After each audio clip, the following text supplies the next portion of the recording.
해석합니다. 시황방송 다음주 전략에 대해서 말씀드리도록 하겠습니다. 오늘 8월 29일입니다. 일요일이고요. 주말 잘 보내셨죠? 아무래도 좀 잭슨홀 미팅이 끝나고 미국장이 좀 시원하게 상승해서 마감을 했기 때문에 좀 편안하게 보내셨을 거라고 생각합니다. 먼저 이제 잭슨홀 미팅을 정리를 해드리면 내용은 요거예요. 이제 올해 이제 테이퍼링 시작할 수 있다. 적절하겠다. 이런 내용 나왔고, 이제 고용 부분에 대해서 고용은 확실히 살아나고 있다. 하지만 더 증가돼야 되는 그런 부분이 우리는 기다리고 있다. 이렇게 말했고요. 그리고 인플레이션은 일시적이다. 이 부분은 뭐 파월이 항상 했던 그런 얘기죠. 그런 뭐 변하지 않는 스탠스로 좀 나왔다라고 좀 말씀드릴 수 있겠습니다. 근데 여기 이제 금리 인상과 뭐 선을 그었다. 뭐 이런 뉴스도 좀 나오는데 이거는 잘못됐죠. 금리 인상은 생각지도 않았던 부분이고 테이퍼링이 먼저 시작이 되고 자산 매입이 이제 종료가 되면 그때부터 그 후에 금리 인상이 진행되는 부분이기 때문에 이거는 뭐 말이 안 되는 부분이고 결국에는 이제 잭슨홀에는 큰 건이 없었다. 그리고 제가 미리 말씀드렸습니다. 당연한 상황이죠. 아프간 사태로 지금 여론이 좋지 않은 상태 그리고 26, 27일 예정되어 있던 잭슨 미팅이 27일 하루로 비대면으로 축소돼서 진행이 된 부분이 큰 건이 나오지 않을 거니까 좀 그럴 수 있다 좀 말씀드렸던 부분인데 뭐 역시 예상은 벗어나지 않고 그대로 좀 진행이 된 그런 부분입니다. 근데 이제 파월 의장이 내년 2월에 이제 임기가 종료되고 연임을 좀 앞두고 있어요. 그 재무부 장관이 옐런이죠. 옐런이 좀 연임을 했으면 좋겠다. 이렇게 좀 건의도 좀 한 상황이고 그렇기 때문에 뭐 강하게 지금 당장 파월의 입에서는 뭐 테이퍼링을 하겠다 이런 신호가 없었던 거죠. 이제 연임을 해야 되니까 이렇게 좀 정리를 해서 보시면 될 것 같습니다. 그리고 이제 남은 FMC가 그럼 이제 3번 남았어요. 예, 또 테이퍼링에 대한 스트레스를 받을 수 있는 그런 구간이 9월 21일부터 22일까지 있고요. 11월에 2, 3일 그리고 12월에 14일, 15일 남은 FOMC가 이제 3번 남았습니다. 올해. 이때 되면 또 시장이 스트레스를 받을 수 있겠죠. 테이퍼링에 대해서. 여기에 이제 가까워지는 시점에 채권 금리가 미국 10년물 국채 금리가 얼마나 상승을 하는지 가격이 내려가는지 부분을 우리가 좀 확인을 해야 될 것 같고 계속적으로 미국 부채 한도 협상은 폭탄을 안고 가는 거다 말씀드렸습니다. 요게 이제 수면 위로 올라가면은 미국장이 언제든지 발작을 일으킬 수 있다. 요 정도로 잡고 가시면 될 것 같습니다. 그래서 미국장은 추가 상승을 했고요. 이제 금요일 새벽에 우리나라 야간 선물이 0.73%로 마감을 했기 때문에 내일 갭상승이 좀 나올 수 있는 그런 부분입니다.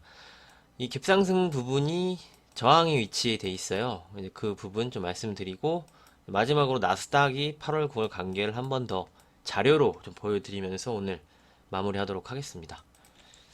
그러면 이제 차트 보면서 설명을 드릴게요. 자, 금요일에 우리나라 선물 지수가 410.60으로 좀 마감을 했는데 야간 선물에서 413까지 올랐어요. 여기 413 요 수준이죠. 여기가 이제 고점의 저항이었어요. 요 부분에서 이제 움직이면은 여기를 돌파하는지 이 여부가 좀 중요하겠죠. 여기가 이제 저항 부분에서 내일 시작을 좀 할 것으로 좀 예상이 됩니다. 요 부분이겠죠. 요 부분. 그래서 여기를 이제 뚫고 움직이면은 여기까지도 선물은 움직일 수가 있는 그런 부분인데 좀 알기 쉽게 우리나라 시장 코스피로 좀 말씀을 드릴게요. 자, 당분간은 시간을 좀 벌었어요. 한 2, 3주 정도는 시간을 좀 벌었다라고 좀 생각을 해요. 그리고서 이제 말씀드렸던 부분이 뭐 이렇게 여기서 이렇게 이제 움직인다. 움직이고 한번 여기까지도 뭐 올 수도 있고 뭐 이렇게 말씀을 드렸죠. 그래서 이렇게 움직이고 내일 뭐 상승해서 21선, 121선 요 만나는 요 부분 여기가 위치가 여기입니다. 3180포인트 정도까지는 뭐 상승 시도도 나올 수 있다라고 보는 부분이고 뭐 강해서 요 위로 이제 시장이 올라갈 경우에는 저는 여기에서는 무조건 분할로 현금 확보를 하는 그런 전략이 좋을 수 있다라고 좀 말씀드리도록 하겠습니다. 그러니까 좀 이렇게 보시면 되죠. 시장이 내려왔고 아직 진짜 바닥은 나오지 않은 상태, 여기가 외바닥이기 때문에 여기서 쌍바닥을 만들어 주거나 내려왔다가 깨서 한번 움직이거나 이런 게 이제 진짜 바닥이 나오는 건데, 여기가 지금 저점이 한 번밖에 형성이 되지 않았기 때문에 진짜 바닥이고 여기서부터 이제 올라간다라고 말씀드릴 수는 없어요. 말씀드릴 수 없는 구간이고, 여기서 움직이다가 한번 뭐 올랐다가 내려왔다가 갔다가 뭐 이렇게 움직이면서 시장이 이제 추세를 만들겠죠. 추세 만들고 또 9월 FOMC 보고 뭐 이런 식으로 좀 움직일 수 있습니다. 그래서 시장이 상승을 해서 가는 구간에는 현금 확보를 점진적으로 현금을 늘려가는 관점으로 저는 전략을 말씀드리고 싶습니다. 잭슨홀이 마무리가 됐지만 뭐 깔끔하게 끝난 건 아니에요. 아직도 이제 뒤가 좀 구리게 연장이 된 거죠. 계속 이제 끌려가는 겁니다. 그렇기 때문에 뭐 FOMC 때마다 또 스트레스를 받을 수 있고 시장이 그렇게 보시면 될 것 같고, 변동성 지수도 말씀을 드렸어요. 변동성 지수가 여기에서 이렇게 추세를 만들어 가는데 여기 부분 한번 이제 터치는 가능할 수 있다 라고 말씀드렸던 부분이고, 얘가 이제 내려오면 시장이 좀 반대로 상승을 할 수 있는 거라고 좀 보시면 됩니다. 그래서 여기를 이탈을 강하게 이탈시켜서 분봉으로 아니면 갭으로 이렇게 내려와가지고 무너뜨리거나 이 추세가 무너지기 전까지는 저희 관점은 변하지 않는다고 말씀을 드렸습니다. 변동성 지수도 매일 좀 체크해 드리면서 좀 말씀드리도록 하겠습니다. 지금 보는 관점은 여기 추세선까지는 뭐 내려올 수 있는 움직임이 보여줄 수 있다. 그럼 그만큼 시장은 어느 정도 이만큼의 상승이 좀 남아 있을 수 있는 거죠. 이렇게 보시면 되겠습니다. 이번에 시장이 좀 이렇게 하락을 할 때 신용이 여기서 한 1조 가량 털렸습니다. 1조 가량. 요 고점 부근이 25조 6천억 정도 됐는데 밑에 24조 4천억까지 현재 내려와 있으니까 1조 2천억 정도 줄어드는 그런 상황이고, 이번에 좀 많이 개인 투자자분들이 떠나신 분들도 있는 것 같아요. 예탁금이 확 줄어버렸어요. 예탁금이 좀 많이 줄어드는 상황이고, 이 예탁금이 60조를 이탈해서 밑으로 뚫고 내려오면은 시장에는 우호적이지 않습니다. 돈이 빠져나가는 거예요. 이 예탁금 추이를 주목을 해서 봐야 된다. 예탁금이 60조까지 밑으로 이렇게 이탈이 되면은 개인 투자자들의 자금이 빠져나가는 거기 때문에 시장에는 좋지 않다라고 좀 말씀드리는 부분입니다. 그러면은 이제 말씀을 드릴게요. 왜 여기 이렇게 올라오면은 현금 확보를 했으면 좋겠냐 물어보시면, 시장은 이미 여기서 쐐기형을 만들었죠. 이렇게 올라갔고 이렇게 올라갔잖아요. 추세가 상승 쐐기형이죠. 이렇게 올라가다가 쐐기형이 나오고 이탈을 하고 다시 오를 때 여기를 돌파하지 못하고 밀렸습니다. 그러니까 지금 추세 자체가 상승에서 하락으로 전환된 부분이 나왔다. 이거는 우리가 보이는 그대로 좀 인정을 하고 가야 되는 부분입니다.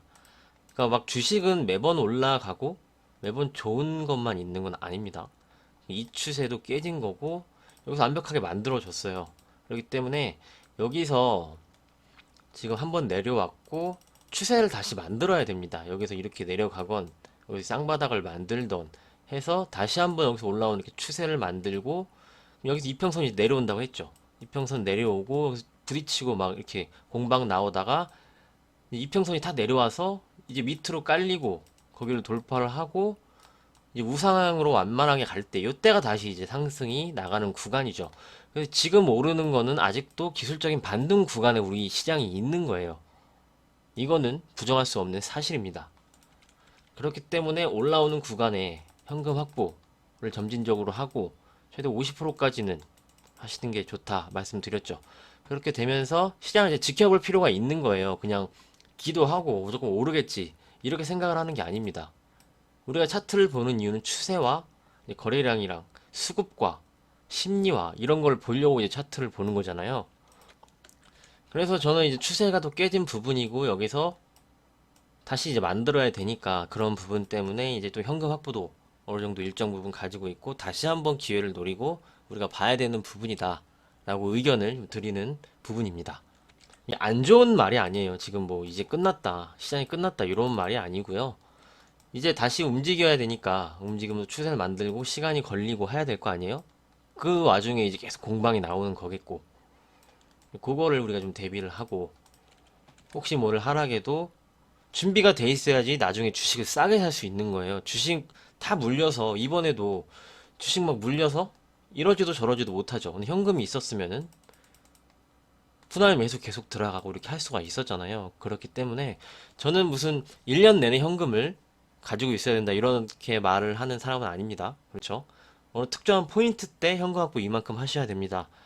이만큼 하셔야 됩니다. 라고 말을 하지 뭐 다른 사람들처럼 일정 수준의 현금을 무조건 계속 들고 와야 된다. 이거는 그냥 좀 말장난이죠. 이 포인트 때 현금 확보를 하는 거죠. 이렇게 좀 말씀드리도록 하겠습니다. 시장의 좀 추세는 좀 이렇게 좀 이해를 하시고 우리가 좀 대비를 어느 정도 하면서 아직 뭐 당장은 아니에요. 이제 시간 여유는 한 2, 3주 정도 있다고 좀 생각을 합니다.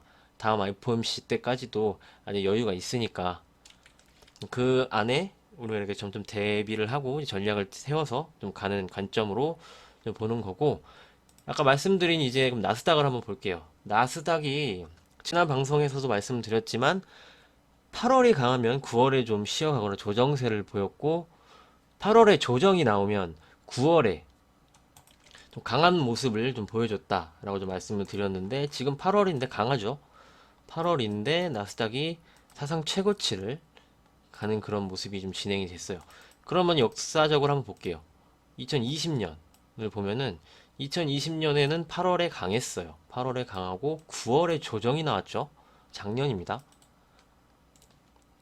그럼 이제 2019년을 볼까요? 2019년을 보면은 8월에 조정이 나오고 9월에 좀 강세를 보이다가 다시 쉬는 모습이 진행이 됐습니다. 2019년에는 2018년 자, 8월에 강했어요.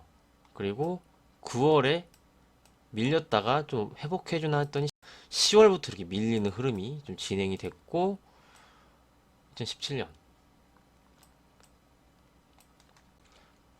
8월에 조정세를 보이니까 9월에 상승이 나오는 그런 부분 2016년